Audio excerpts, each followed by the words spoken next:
Hello, and thank you for listening.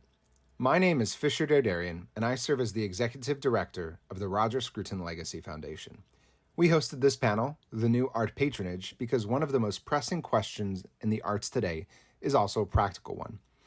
How can serious artists sustain meaningful work when so many cultural institutions no longer uphold beauty, craft, or excellence? At the Foundation, we're focused on the kinds of renewal Roger Scruton cared most deeply about, and that includes supporting the people and ideas working to build something better in the arts. This conversation is part of that effort. We wanted to hear from artists who aren't just commenting on the state of things, but actively creating new models of patronage and support. To lead the discussion, we invited Dr. Lola Salem, an arts critic and scholar based at the University of Oxford, whose recent piece in the Critic magazine, Yes, Beauty Matters, Now What?, gets to the heart of the matter. If we agree that beauty is important, what do we do next? She's joined by three artists, each forging their own path through theater, music, and sculpture. We're glad to share this conversation with you and hope you enjoy it. Well, thank you so much, Fisher. That's a very flattering presentation, and I just want to thank you yet again for creating this panel, this chance to talk about the specifics about art and how patronage can support that, and of course everyone else at the Roger Scruton Legacy Foundation, which is a very important structure. And I'm again very glad that they are organizing today's panel. I'm surrounded today, although you might not see them right now on the screen, by three absolutely amazing artists, all in sort of slightly different areas or disciplines, let's say.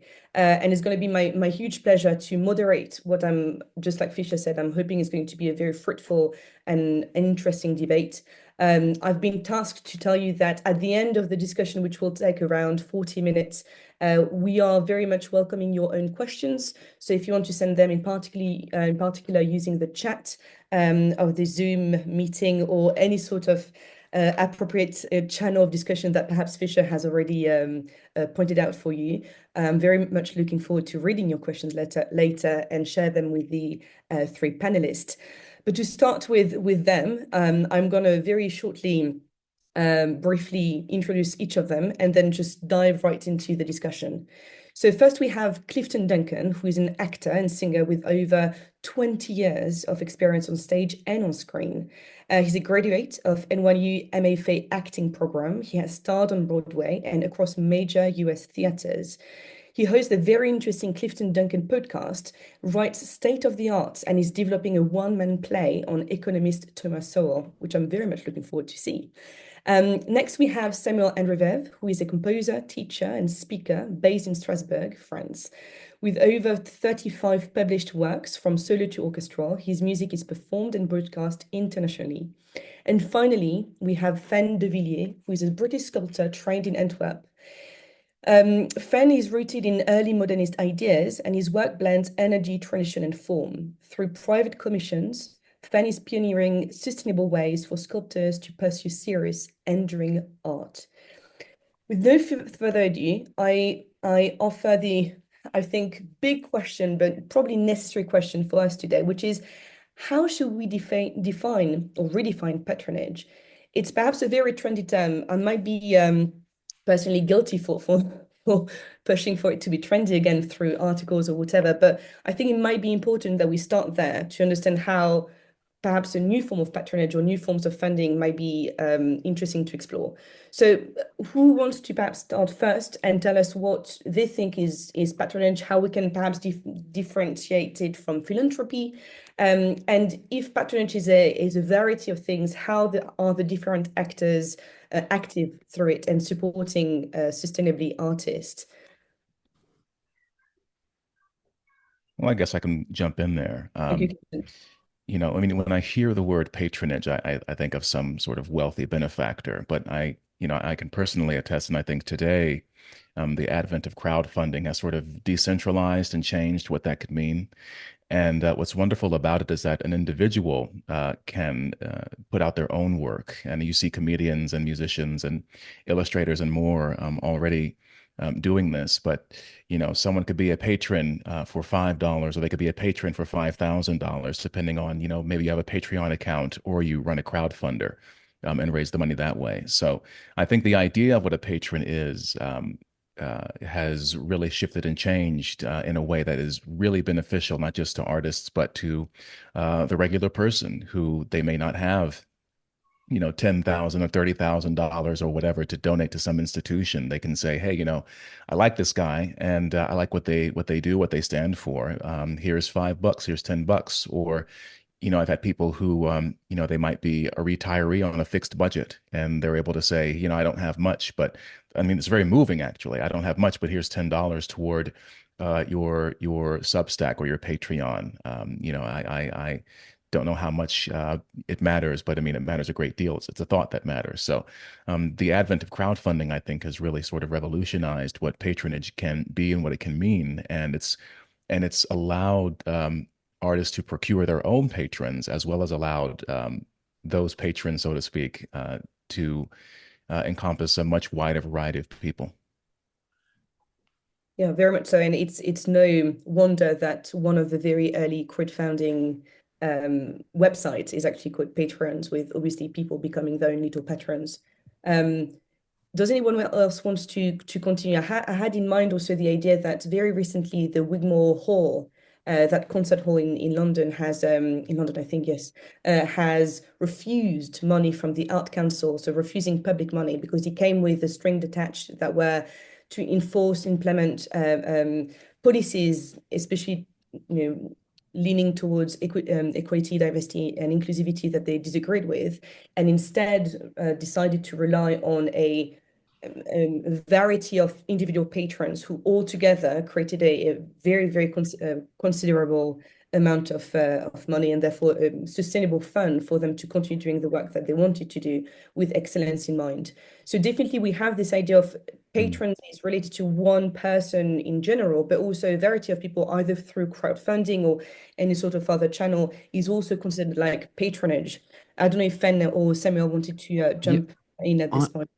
If I could just jump in, yeah, I mean, for me, I sort of come at the patron as a sort of more traditional figure, in the sense that it's perhaps more the more timeless ideal of the man or woman who comes forward, and they are men and women of vision, and they have a certain vision that they want to see manifest in this world, and want to see, sort of gain legs and move forward. And so the artist, the sculptor, the painter, or a collective of artists, embodies a series of principles that they align with, that they can really see as resonating with their own vision. And then they say, well, look, they have a certain idea, they have a certain direction that they want to explore, and that they would then come to those specific artists and say, look, I would like to perhaps influence to a degree, or be able to drive to a degree, a certain vision, a certain view,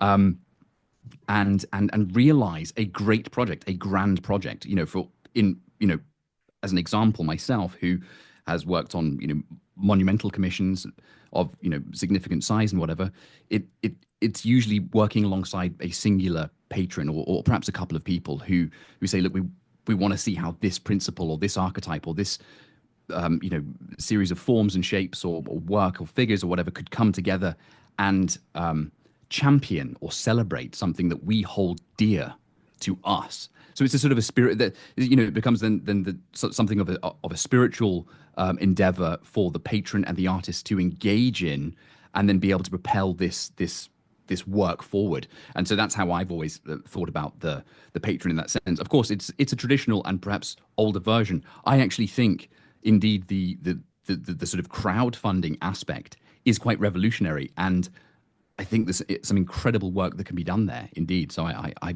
also think what Clifton's talking about is right on in this the internet age. Mm-mm. Samuel, I think you have yourself a Patreon page. Yes, I do. Yeah, this conversation is so interesting. I mean, the fact that we're even talking about patronage in the first place is something that we should maybe underline, because that's not a word that I was hearing much of in the in the era when I was beginning my career. That wasn't something that was on people's minds, except perhaps as a relic of the past. Clifton was saying that in his mind, patronage was something that was associated with wealthy benefactors at one point. And I think for a lot of people in my field, which is music and musical composition, you would think of immediately of the 1920s, 1930s, of people like Mary Louise Curtis, Harriet Shaw Weaver, people who were wealthy society women, many of whom were widows, bankrolling the artistic productions of the avant-garde in the interwar period. And that, as a model, it just seemed to disappear. When I think back on the years when my career was starting to get going, what really struck me was that nobody seemed to even consider the possibility that there might be other models that would be possible besides state funding, right? So that was the kind of the assumption, was that you would go that way, and you would try to compete within that world and try to extract funding from the public purse. And as Fen de Villiers was saying, that's something that obviously has its limitations and perverse incentives, and it can also cause artists to, whether they're aware of it or not, to direct their work in a way that is likelier to win the favor of the juries that will be making decisions about allocating those funds. And I think that's a very dangerous, slippery slope. And the moment you start doing that, there's inevitably a trade-off. You start thinking less in terms of about your artistic autonomy and about the necessity of building an audience, and more in terms of how do I extract funds from the taxpayer, essentially. And what's incredibly exciting now is that I agree. I think this, to a large extent, was started by sites like Patreon and all that We Make It and all of these crowdfunding sites, GoFundMe and so on. I think that's an amazing model. It doesn't work for everything, obviously. There are projects that are either more expensive or that require a more kind of long-term or ongoing investment, for which those sorts of platforms are not necessarily always well suited. But it's an incredibly exciting thing, and you can scale your production to the size of audience that you're actually able to get, and you can have an incredible amount of flexibility that way, and support yourself in ways that were never possible. So yes, I think that's a very exciting potential path for the future, in addition to individual arts patronage, which is something I think we'll be getting into a little bit more. So just bouncing back on this, I think, Samuel, you've already done a very eloquent critique of why state funding art comes with massive strings attached.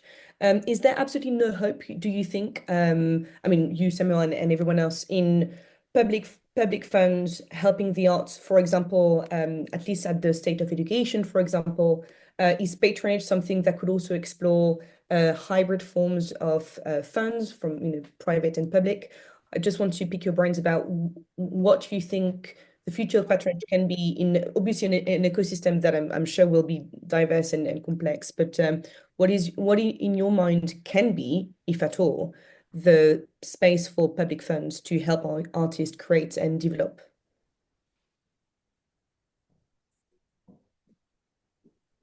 I'll jump in here, and I'm very interested to hear what my friends in Europe have to say about this.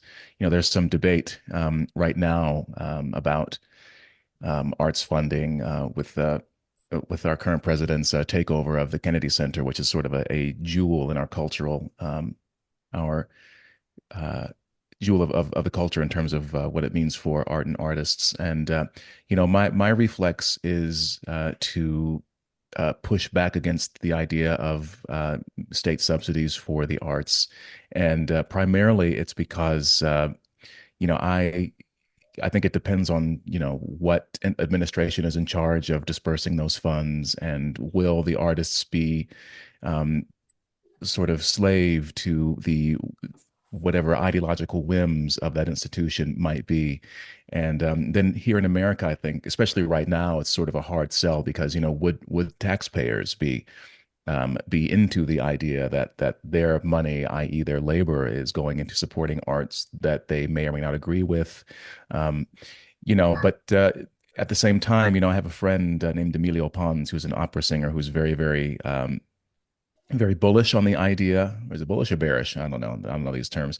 On the idea of state subsidized art for more resource intensive art forms like opera or theater, which is primarily my background. So I think it's a difficult question, but I lean away from the idea of state subsidies, as useful as it may be. I just don't know um, how you could avoid the potential trap of falling into having to do the government's bidding. Could you produce work that's critical of that government? Could you produce work that might go against the whims? I mean, I think the Trump administration talked about, we want these sort of more traditional, family values and everything. It's like, okay, well, that's nice and everything, but there's a lot of great work that sort of cuts against those cultural whims and mores and customs. So, I think in theory it could be a good idea, but at the same time, just constitutionally, I'm sort of opposed to it. But I'm open to arguments about why it might be a good idea, and I'm definitely curious to hear what my friends overseas have to say about it and how it's affected their art scenes. Yeah, I absolutely. Oh, I'm sorry, I didn't mean to interrupt. No, go ahead. Fire Yeah, away. no, I completely agree. I'm very skeptical about public funding of the arts. I would not come out and say it should all be abolished overnight, because I think there are still people that, for one reason or another, that might be their lifeline, and what might seem a comparatively small sum of money could actually make a very significant difference to them. But I think the problem is that I think this is what Clifton was saying also, is the incentives that are associated with that are very, very easily corrupted. And I think for artists to be in a position where by default they are servants of the state is something that is just inherently dangerous. So I would be very cautious about that. At the same time, I think there are also there are clearly institutions that can't survive on the open marketplace, so to speak. So things like ballets, symphony orchestras, dance companies, and so on, that likely will need some kind of reasonably regular support from the state. I think that's a separate category, though. I would distinguish between grants to individual artists and public funding being directed towards institutions that serve a kind of a broader public good. Like, for example, I don't see how you could argue that we'd be better off if the British Museum were not free for everybody and were not supported by the state. So I think that's an obvious good. But when it comes to taking a certain amount of money and distributing it amongst artists, there's another massive problem that I see with that. I'd love to hear what other people think about this, which is that it completely takes the audience out of the question, and it also, in a sense, it makes it unnecessary to even have an audience, right? Because you create an entirely artificial culture where the artist is financed regardless of whether anybody sees it or not. And I could cite endless examples of art that's being produced under these kinds of artificial circumstances, and then it either goes into a warehouse, or in Canada, for example, if you get a book of literary fiction published, then by definition there has to be 500 copies. It has to have a minimum of 64 pages. These are all these are the requirements of the Canada Council for the Arts. And so you have all of these books being published for which there is literally no readership. Maybe you'll sell 20 copies, and the remaining copies will either go into a warehouse or probably eventually be pulped, right? But it looks like there's a culture because it's being propped up, but there isn't really one. So it sort of removes the necessity to create an actual organic audience. Yeah. I mean, go ahead. You make some great points there, and it's I can only think about when I was a considerably younger sculpture student, and I was just graduating, and I remember looking at the possibility of public funding between the United Kingdom and Belgium and other various places. And I remember at that time it was called, they used to always call it an open call, which I always found it quite funny. Like, there was always, we're doing an open call for artists to come forward. And the way these setups worked is you'd have this open call run by a curator who was extraordinarily ideologically aligned with certain political direction or whatever, and really was just kind of acting as some kind of gatekeeper to be able to pull in certain ideological artists who are willing to sell their soul to be able to then push, um, you know, essentially petty propaganda for some section of the regime.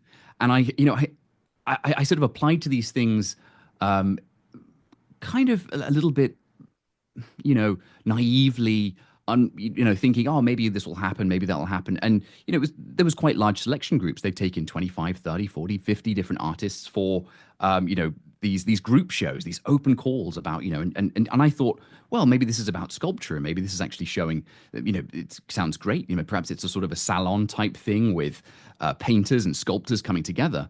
And then you would see who was getting picked, and then you would see the work that was being produced, and you'd see the kind of curatorial overlord that would push this certain vision through all of these artists. And it always comes back to this question for me of like, who's making the choices? Who's actually directing this money? Who's directing these funds that are then ending up in these sort of shotgunned actually across these different artists? And then it's also an art criticism question, because you have to ask, where are they coming from aesthetically? Where are they coming from artistically? What do you have at the end? And the majority of the time, what you had at the end was very little, what I would say, painting and sculpture. You would have a vast amount of, sort of post-Duchampian found object art with, unfortunately, petty political sloganeering injected into it, sort of thrown across it parasitically. And so, it's a passionate discussion. It's a passionate question for me, because I saw that. And then I saw many other artists trying to go down that route. Some of them sold their souls and were happy to go down the institutional route of saying, okay, I'll just do your bidding and sort of hope to get the show. But I, personally myself and a few others basically said, no, we never really agreed with that route, and found that it was actually more exciting, more rock and roll to actually go against and find other ways and to push forward in other avenues, rather than sort of, being subjected to this piecemeal payment by by the system. It's kind of, it doesn't really, if you're an artist, it starts to, it feels like something's wrong to a degree, especially in these times. So I think we've already covered quite a large section of the diagnosis and trying to refine what we understand by patron, pushing a tiny bit more about who might be patrons today. I think we all acknowledge and agree that there is a big Faustian bargain that is being done with the state in particular and taxpayer money. But individual patrons are not exempt from other types of external pressures that might lead them to think in a certain way, and sometimes not always in the way that we would like them to think. And especially, I think, Fen, you've been the one to use the word spiritual, sort of spiritual mission. If it was so easy to bring money, especially from, let's say, conservative groups or right-wing leaning groups into the arts, it would have already been done. If I look at the US, where obviously there's been a tectonic shift in a very different direction not too long ago, people like Elon Musk don't strike me as people who go all into high art. Do you think there is a case to be made to those people, and are they receptive to that, or are we fighting a slightly more complex war?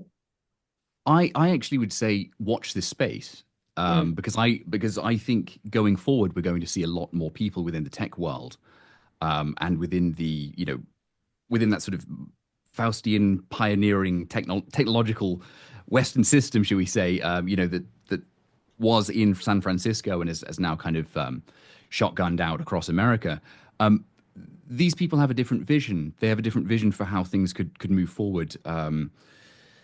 And they are starting to now think about, becoming patrons to the arts, or becoming, getting involved in various creative things, looking to back groups, or it's early days, but certainly from the people that I've spoken to over the months and years, and also having visited America and had various conversations there is a shift, and you can see that certainly with figures like Musk and others around him, they see art again, being sculpture and painting and stuff like that as an avenue to express the drives that they feel within themselves. And so it becomes an explorational process as well as one of championing a series of ideas that they align with and many others are aligning with now across the West, as I think there is a shift taking place.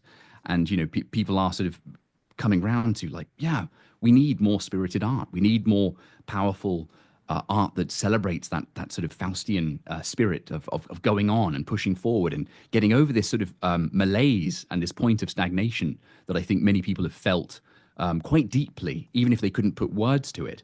And so, yes, that there is most definitely, budding patrons within that group, and I think we are definitely going to see that going forward. I mean, I can almost guarantee that's what we're going to see going forward.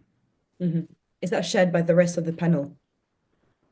I don't really share Fen's optimism. I wish I could.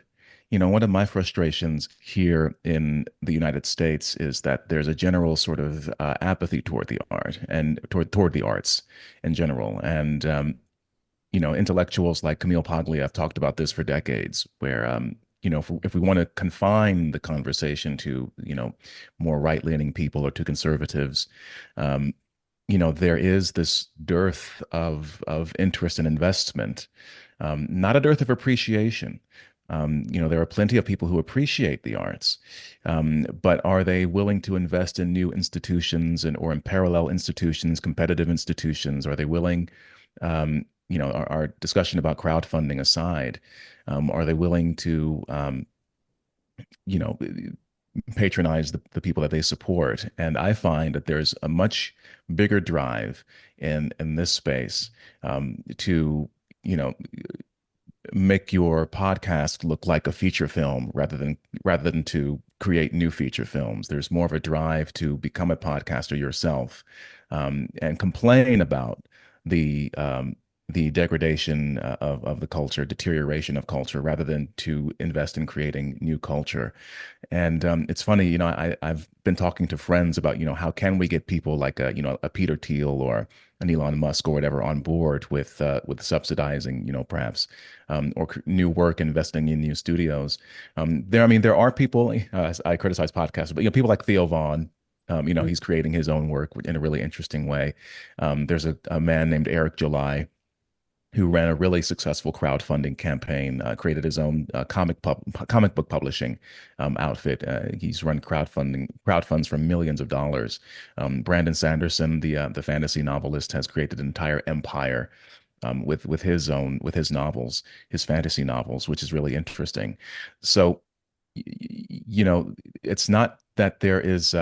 There's avenues that are possible, but I think in terms of getting more people on board, it's just very difficult. And it's not because, I say all the time, you don't need, you don't need some sort of Ivy League degree or, some sense of elitism to know how something makes you feel. That's the power of art and what we do. It's just a matter of trying to cultivate that interest and trying to say, trying to appeal to very pragmatic people, utilitarian people, like this is worth investing in. This is something that's worth,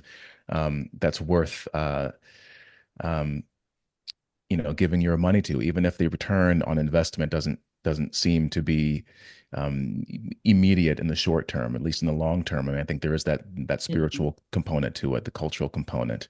But in America, at least, I think it's a very difficult discussion, because then the people who do care the most about the arts right now have sort of lost their minds in a big way. So we're sort of stuck between a rock and a hard place.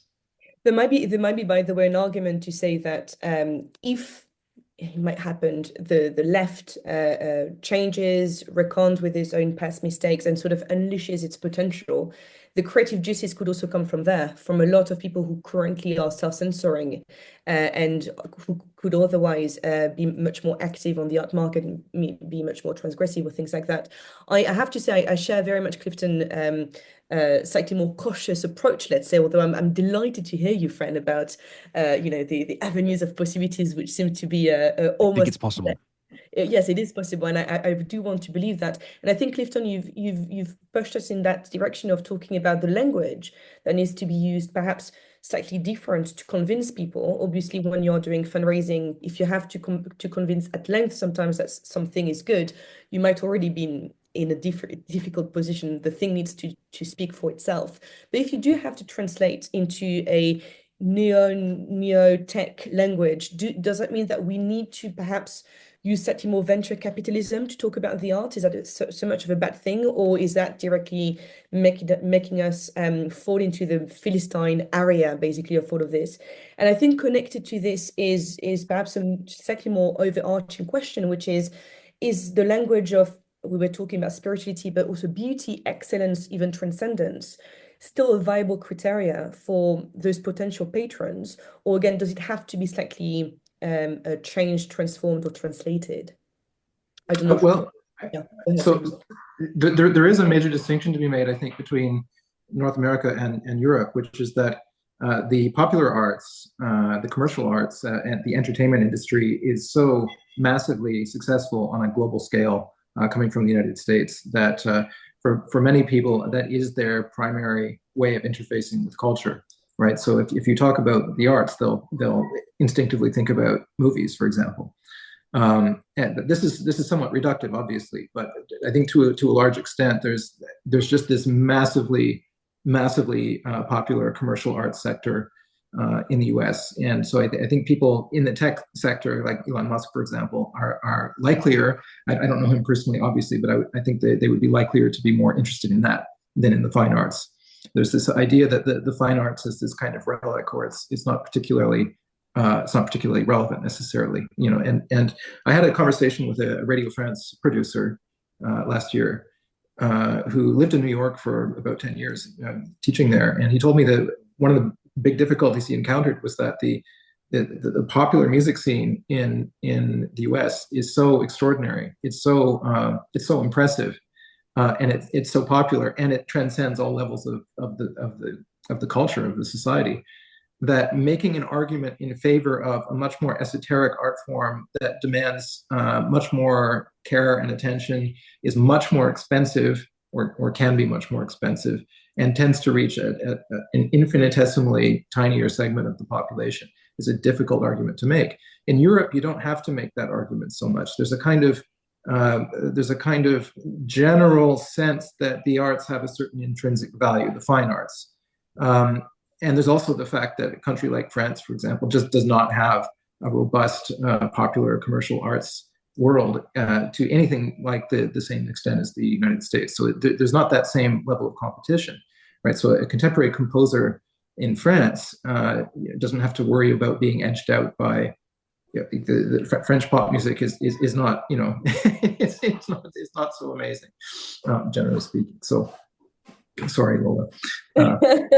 We might agree to disagree there. But it's true that this sort of protectionism, obviously, although artificial, and we already talked at length about the sort of trade-offs, also helps some artists to thrive. And I'm personally, and this is a big secret, which is not that much secret now that I'm about to say it, but I'm a huge fan of R&B, French R&B, actually. So who knew? Sorry, anyone else who would like to continue on that thread? Yeah, I guess you know, we might get more into this later, but first of all, shout out to Lola for loving the French R&B, because that sort of bleeds into what Sam was saying in a big way for me, is that you know, I'm sort of a weirdo, I guess, in panels like these, because, you know, as much as I do appreciate the fine arts, I mean, I'm a big stickler for Shakespeare, and just in the last decade, I've become a huge fan of classical music and opera and these kinds of things. And you know, I'm the kind of guy that you know, I would, you know, I used to live with two dancers in New York City, and just going to see the Alvin Ailey Company was always a transcendent experience for me. So I do have wide appreciation for the fine arts, but I also have appreciation for popular culture.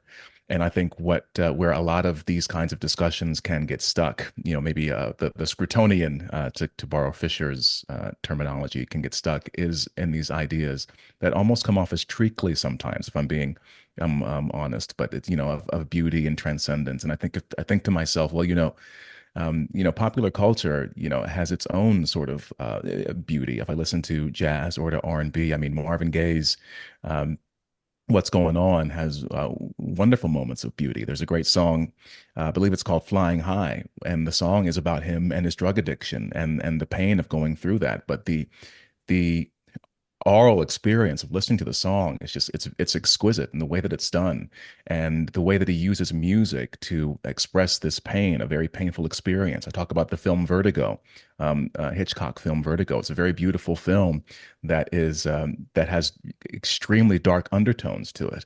And so I'm very much a stickler of popular culture as well. And going back to the question of finding more patrons, maybe getting more investment from that perspective.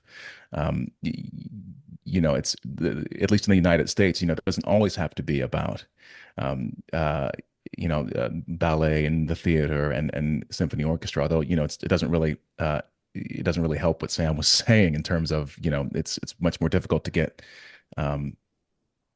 support for that. But I do think that the discussion about topics such as beauty and good and transcendence can be widened to also include popular culture. I think that's my main sort of point there.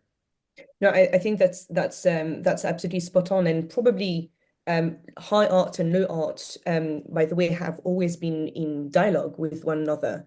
It's a very modern, very new thing to be separating them, or more likely not always separating them. Sometimes also judging high art on the same level as more like sort of entertainment art, which obviously is not quite fair because high arts do not answer to the same logics and dynamics. And on that point in particular, I wanted to pick your brain, also linking back to this idea of how can patrons be also educated in their own tastes, because it's not always clear to me that patrons, we're talking about the Silicon Valley, but not only also know what they like and know what they want. So what's the place for art criticism in particular for you to educate those people, to educate the masses, to sort of also separate the wheat from the chaff and say, whether low or high art, this is good, this is bad. It feels to me that often art criticism is also very mild and just looking for comfortable, nice things to say, appealing to just the lowest sort of algorithm that's going to talk to everyone. What's your impression on this? And just looking back at history, most great movements, whether within the institutions or more likely outside the institutions, were always paired with a movement of criticism or theory that was also explaining the things they were doing. So what's your opinion on this? Well, I mean, so certainly from my own experience being engaged in a lot of different Twitter conversations over the years and debates and all this kind of stuff. And I have to go back to America on this because I think, again, I'm optimistic. So there has been this for a long time, people have been crying out in America for, saying, look, what could great sculpture be again? Or what could grand painting be again?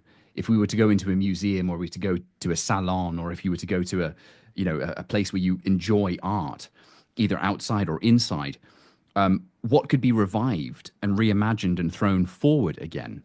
And so I think certainly something that I found myself doing that has engaged me, in dialogue and closer positions with patrons, for example, in America, has been to show possible ways forward aesthetically within how, for example, monumental sculpture or sculpture that is small and shown inside, how it could find another grand vision, or what could be looked at and what could be brought together from various styles that happened sort of in early modernism, and how they could be reimagined and really accelerated forward in this futurist age that we march towards. And it's like when you have technologists, for example, maybe they don't quite know yet what that might look like.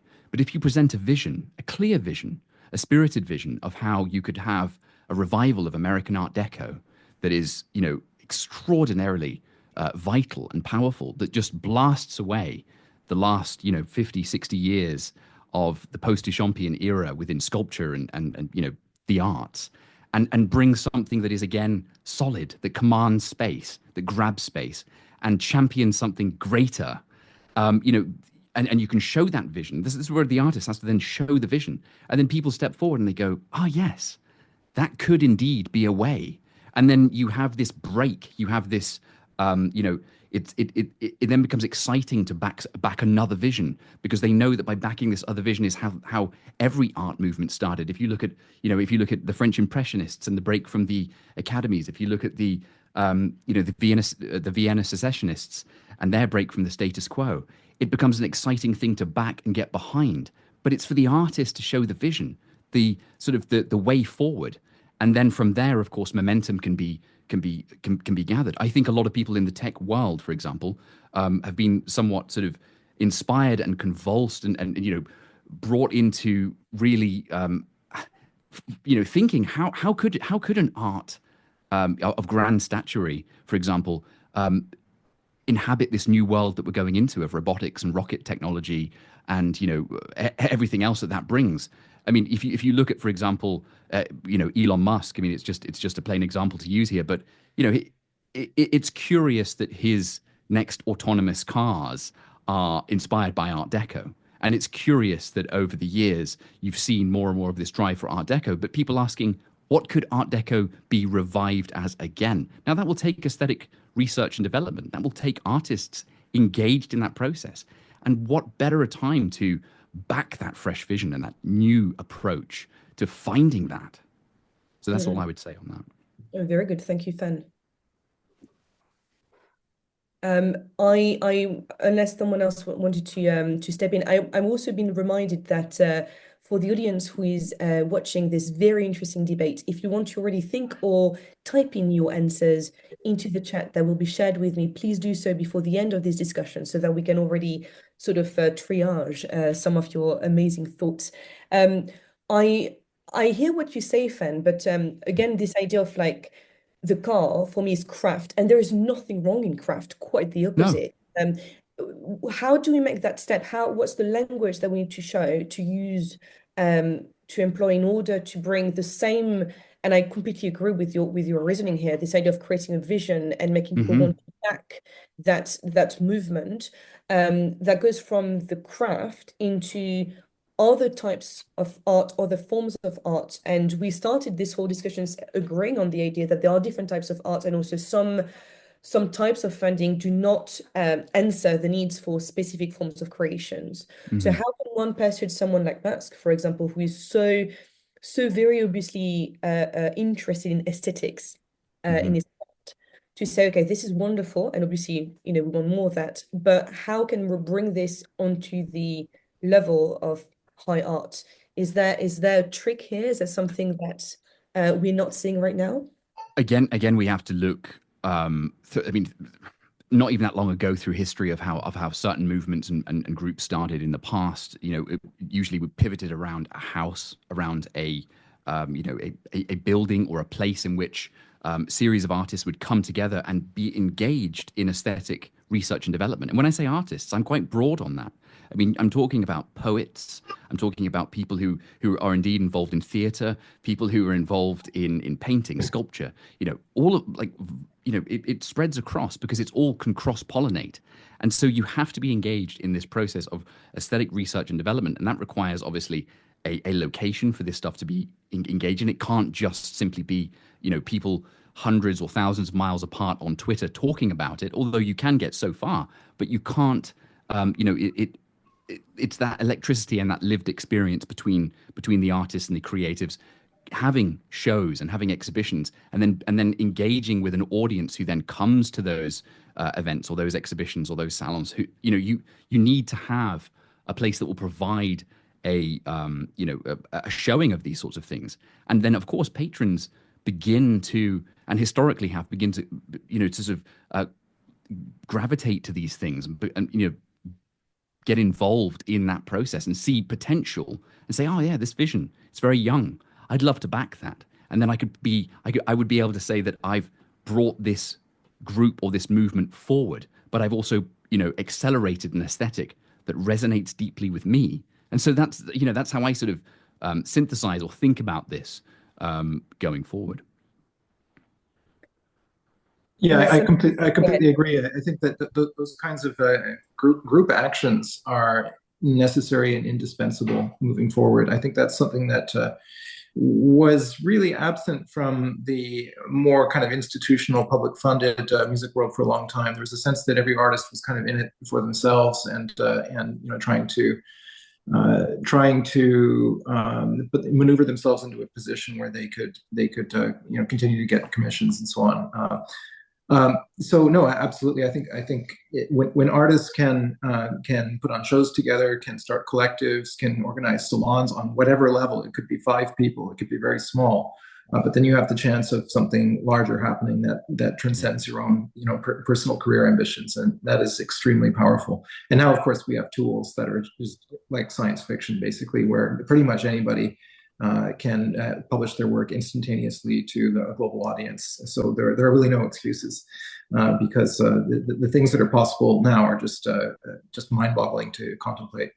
So absolutely, I think there is this idea that now that the internet is in everybody's pocket, it's going to replace this kind of community-based arts culture, and I think that that's not going to happen. I think the two can complement each other, but we still need both very badly. We need to have regional centers. We need artists to get together physically, geographically in the same location, and have amazing conversations about aesthetics and the future possibilities of their art forms. Absolutely. So as I'm sorry, go ahead, Clifton, if you wanted to respond to that. Oh yeah, no, I think I mean, I loved what both of these guys are saying, and just another element that I would add to that is, I would wonder how much responsibility lies on the artist to sort of sell themselves and get their work out there. And I say that just because I've been looking into the old actor manager models from previous centuries, people like Shakespeare or Francis Moliere, Henry Irving, Edwin Booth, brother of John Wilkes Booth. And what struck me about each of these men is that they didn't shy away from the business aspect, from the entrepreneurial aspect of their art. They were incredible actors, and in the case of Moliere and Shakespeare, incredible writers. But they were also pretty savvy businessmen. So to me, it leads into this question now.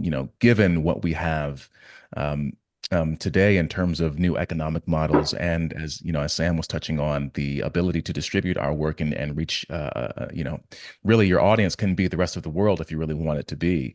What does that mean? But it also makes me think about what responsibility do the artists have to perhaps learn new skills that may not have much to do with their art, but in terms of promoting and marketing and even selling their art. And that includes, in terms of selling, goes back to that question of how do we convince these patrons and benefactors? How can we learn skills of persuasion? What is our value proposition? What are we offering to people who are buying our gifts, so to speak, and buying our work? How can we as artists learn those skills, those business savvy skills to appeal to people in these sectors? I'm thinking in terms of opening new theaters. What kind of relationships do you have with local businesses, local realtors who might offer you deals on rental spaces?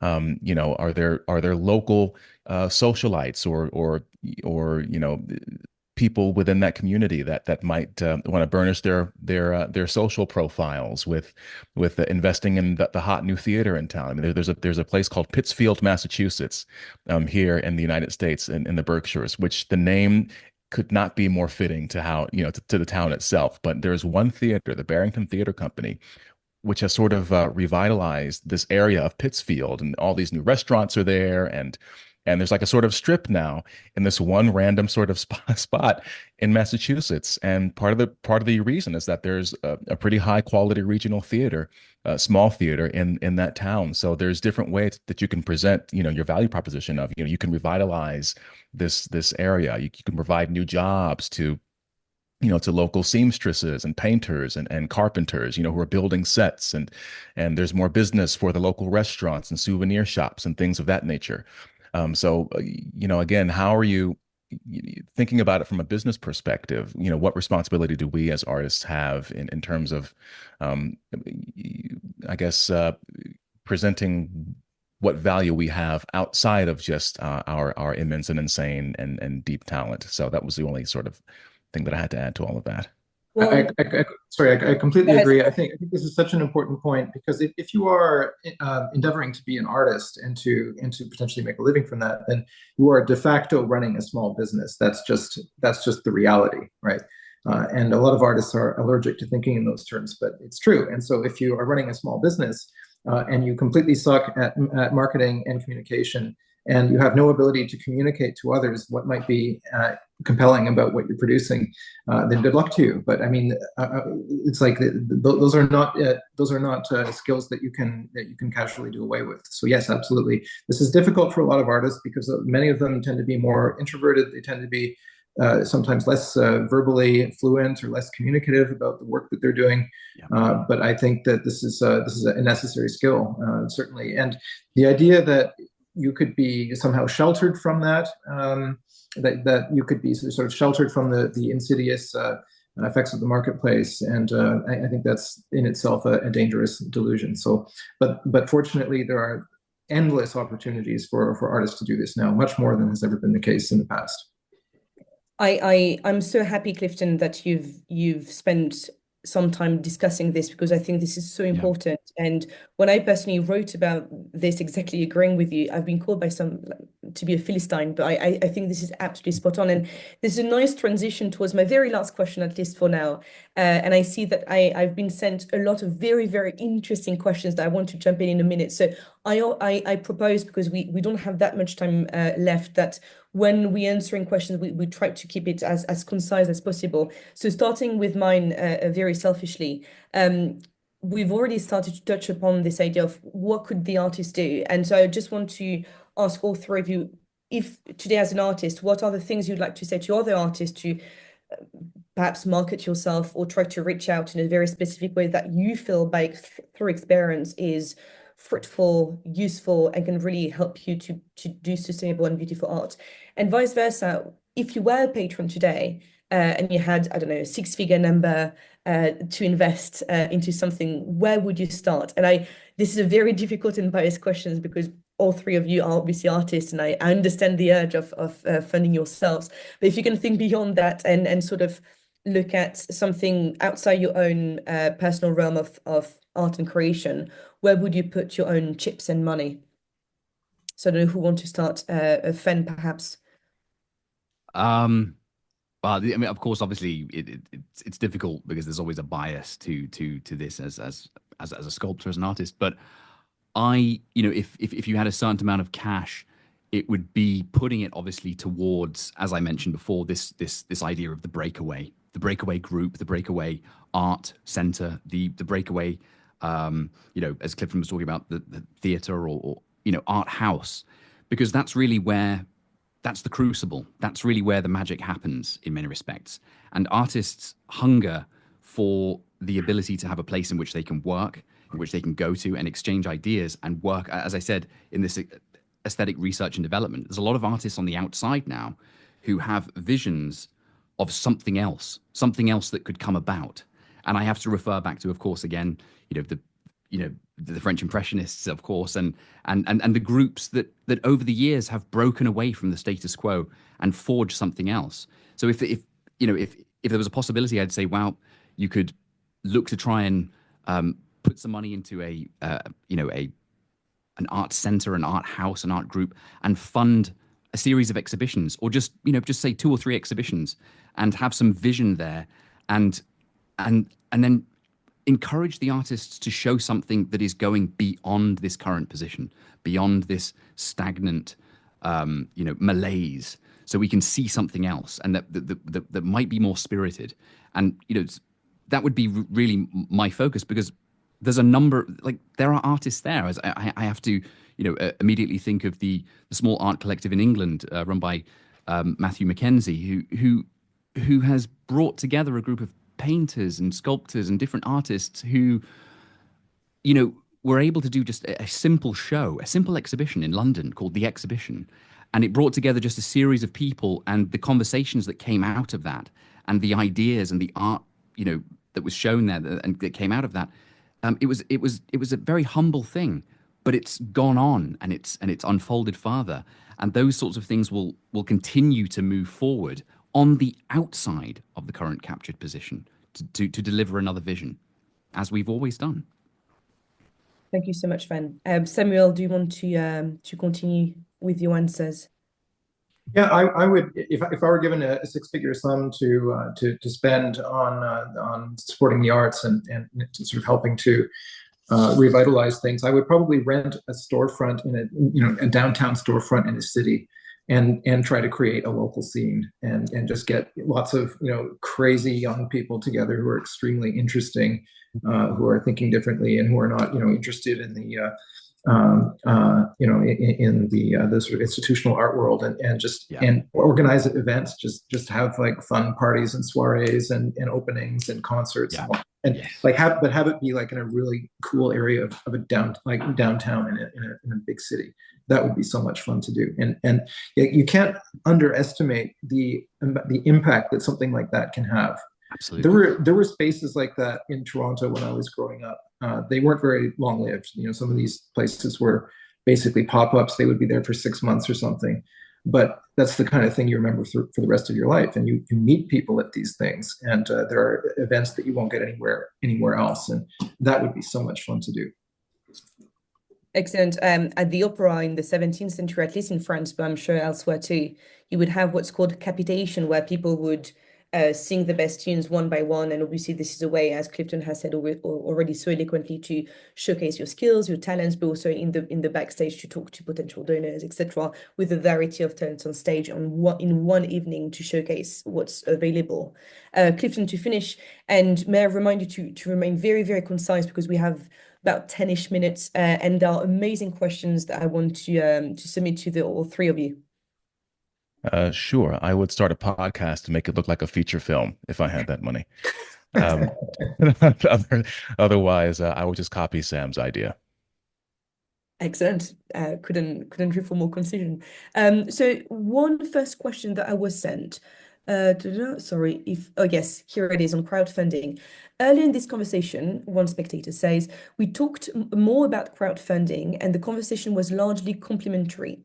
Are there any particular pitfalls or weaknesses you see in the crowdfunding model? So I think, Clifton, you started, and Samuel also had some experience. I don't know if one of two, or perhaps even Fen, wants to answer to that question.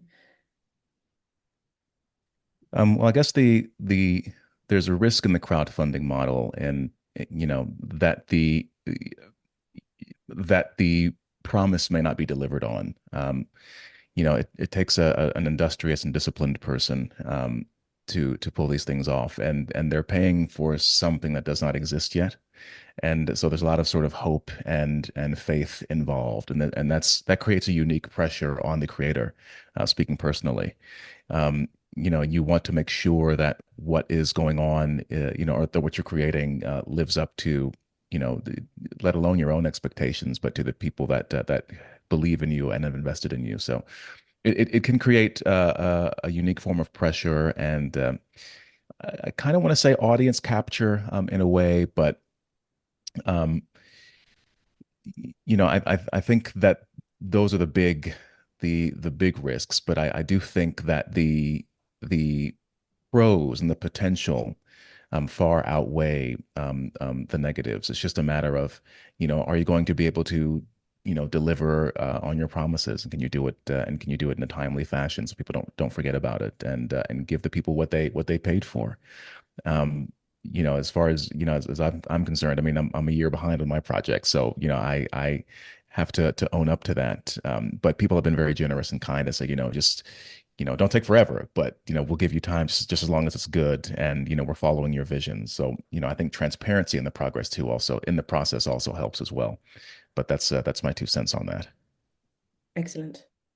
Someone else asks, the focus, it would seem to me, should be rather on the quote unquote mass luxury market, rather than the narrow group like VCs as saviors. So on the back of the conversation, I guess, we had about the Silicon Valley and tech investors.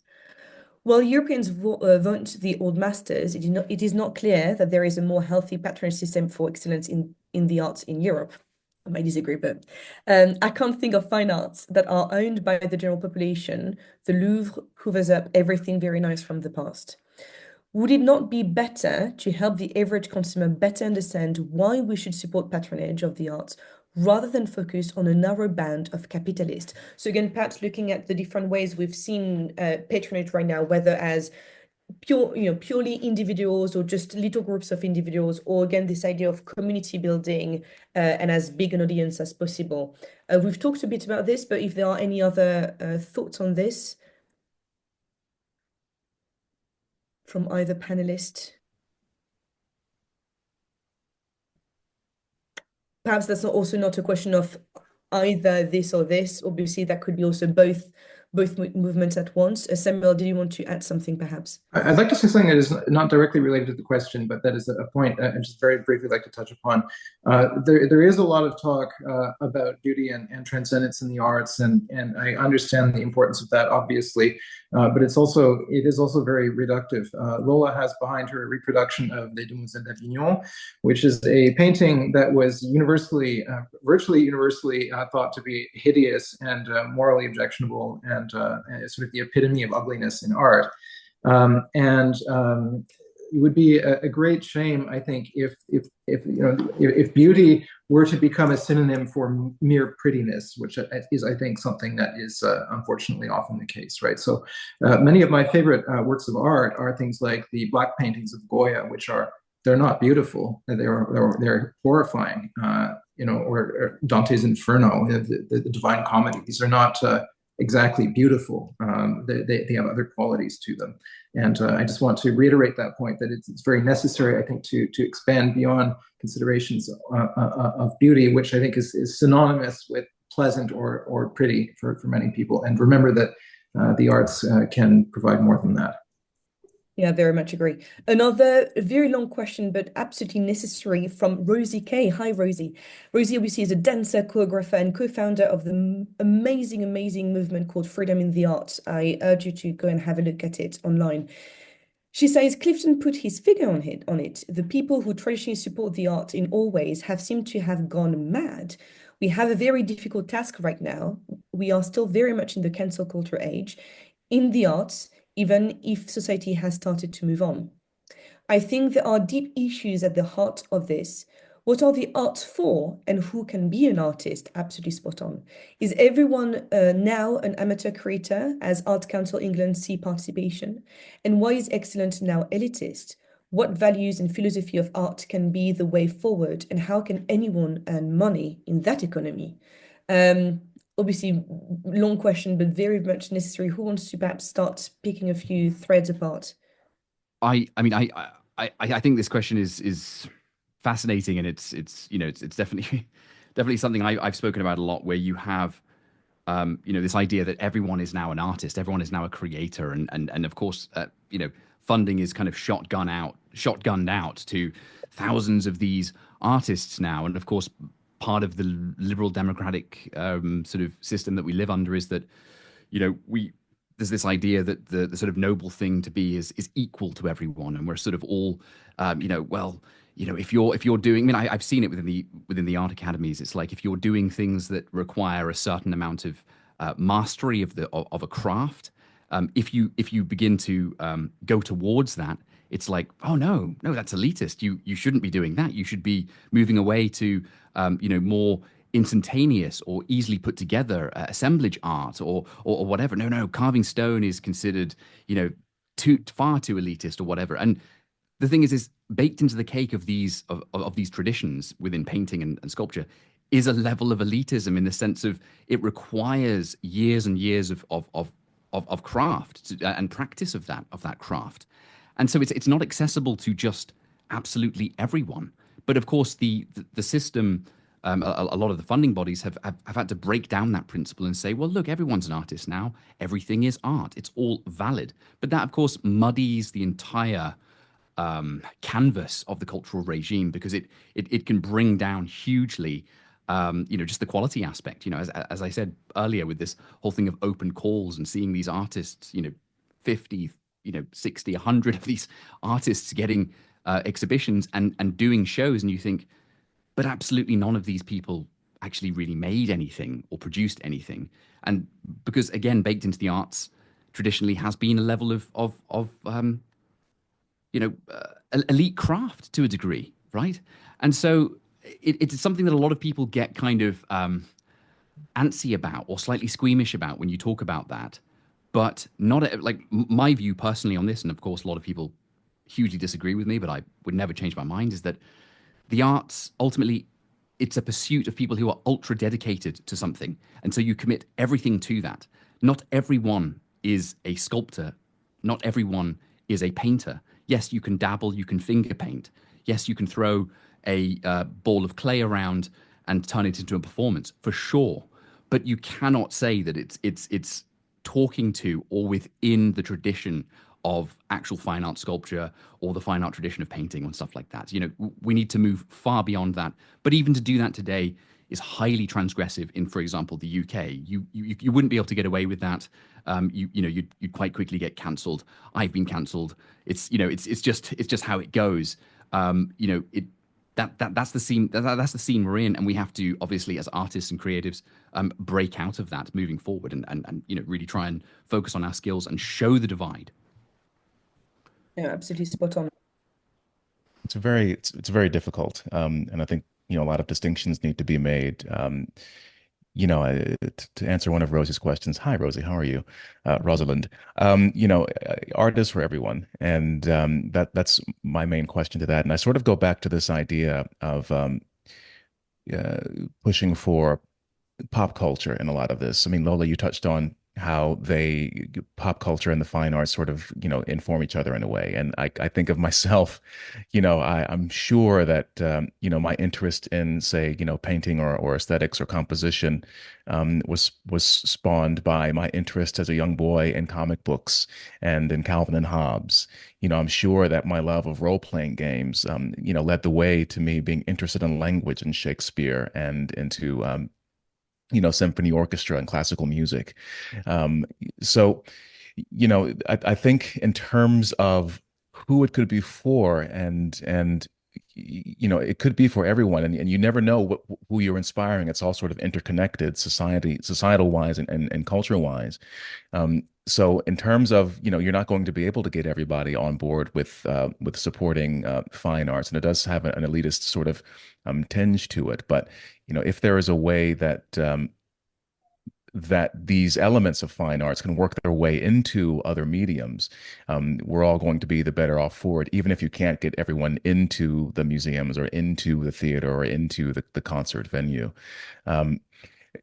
There's also a distinction, I think, between the amateur artists, one that just does it because they love to do it, and I always encourage people to create on their own, whether it's writing your own songs or making doodles in the margins of your note pages, expressing yourself creatively. But then there's the professionals, and then there's like the sort of the lifers, and I think the major problem is that professionals who have highly developed skills, who've invested a lot in their craft and what they do.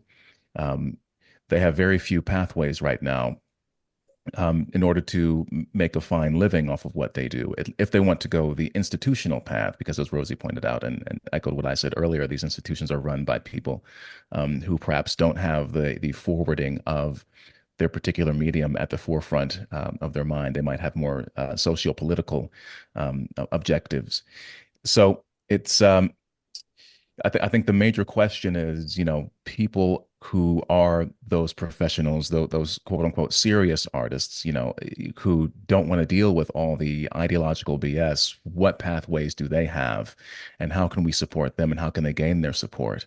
And I'm just spitballing here, but again, I'm defaulting back to these new avenues that are opening up in terms of distribution and crowdfunding and these kinds of things. And maybe it'll be on us. I mean, Rosie does this well. She raises her own money for her shows and produces her own work.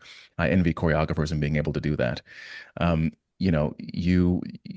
can you create your own opportunities, and what skills do you need to be able to do that? I know it takes time away from the hours you want to spend practicing and creating work, but what can you do to create your own opportunities and your new and create new networks and collaborate. I mean, so I know I'm ranting on, and it's just a very difficult question. And Rosie came with the heat, so I'm not sure how to, how to really broach it. But I'll stop talking before I stumble even further. But that's a tough one. No, I think this was very thought-provoking, and it also reassuring that in my own personal work as doing development and fundraising, I'm trying to help and serve people who are artists and want to do great things. So I can see there is a need for that, and perhaps there is more thinking to be done about how to create movements, how to create networks, but also places, as Fen has mentioned now some time ago, and this is a long continuing discussion that the both of us have had over the last months. I need to stop very, very soon, but before I do, I have one last question. And even before I say that one last question, I just want to thank again, Fisher for organizing all of this, the Roger Scruton Legacy Foundation for being able to host such interesting discussions with such amazing people. Do follow them on any social media where they are, and do keep an eye out, because the foundation regularly organizes, for example, conferences and places where people like the panelists you've had in front of you today, or albeit online, are able to very, very carefully articulate those complex but necessary points in front of you and with one another. So thank you so much also for the three of you, Fen, Clifton, and Samuel, to be here. And I'll finish with that one very interesting question and sort of cri du coeur almost. What would the panel say to artists in the beginning of their careers while navigating between trying to enter, oh, sorry, something has moved and now I've lost my question. Sorry. Who are navigating between trying to enter more establishment institutions and creating their own new spaces for their art? Is one method better than the other? Are both still necessary and worth pursuing? So as more confirmed artist, what's your advice for younger people who, like you, want to create and fill this world with beautiful things? Well, I mean, I think one of the key principles in this is to have, again, it comes back to what I mentioned before, is to have a vision that you are honing and that you are bringing to this world, that you can inspire other people to bring along with you in that respect. It's something that I've seen myself as a sculptor, working, with on a private level, but also going online with my work and my ideas. It's the vision that's required. It's being able to show a vision and a way through and a way past and this point. Just quickly, in terms of the institutional position, for as long as things are going to remain the same, if they are, I would say it's a hard task, and I wouldn't necessarily advise you to go down that route, because you're going to be essentially just part of the captured thing. A lot of the people running these institutions now are political entryists. They're not there for the art. They're not there for the heritage or the actual the good of the foundation. You must understand that. Political entryism has really taken a hold. These institutions are captured. You might be lucky and find something or someone who could let you in the back door and somehow be able to, show your stuff, and that would be actually quite interesting. But I would say try and go outside of that, because the power really is on the outside now. Because the center point, I think what we're going to see over the next years is going to start crumbling, as other avenues on the outside are just more spirited, more exciting, and show something, show another way. Clifton, perhaps, or Samuel? Oh, Clifton has been back and forth. Here you are again. Did any of you two, Samuel and Clifton, wanted to add on what Fen has said so far? I didn't get to hear what most of what Fen said, unfortunately. You can invent your own answer if you want, or leave it to Samuel. It's up to you. Well, I mean, from the part of your question that I did hear, in terms of what I would say to a young artist today is to maybe two things. One would be to embrace the freedom. I mean, it's very customary for the older generations. I'm an exennial, for older generations to, sort of crap on the younger generations. But I, for one, am very, very excited about what Gen Z and Gen Alpha and beyond will create using the technology that they've grown up in. Yeah. And Lola, you had one of these questions about traditional norms versus, I guess versus more innovation, which isn't quite what you were saying. But my attitude is always take what works and throw away the rest. We can look back to look forward sometimes, and we can build on what the masters have left us and create new work based on what moves our current generation and society and that sort of. Someone brought up the example of Elon Musk and what he's doing with Tesla, which is very sleek design, very aesthetically pleasing design. So there's all kinds of possibilities, but I would say just embrace the old while still innovating, but also embrace the freedom of being able to build your own fan base, build your own audience, and create your own work. I'd also say network with other sort of other elite artists, try to find mentorship. I'd say the older artists can share more of their knowledge online, and for younger artists to access. So that's my thing. It's just embrace the freedom and the wonder and the amazement of the fact that you live in an era where you can create your own work and share it with everybody. Come hell or high water. And the future by nature is unpredictable, so it's very much open and volatile. We need to be also receptive to it, whatever comes next. Samuel, if you want to have the dernier mot, the final word, and then we'll go back to Fisher. Sure. Yeah.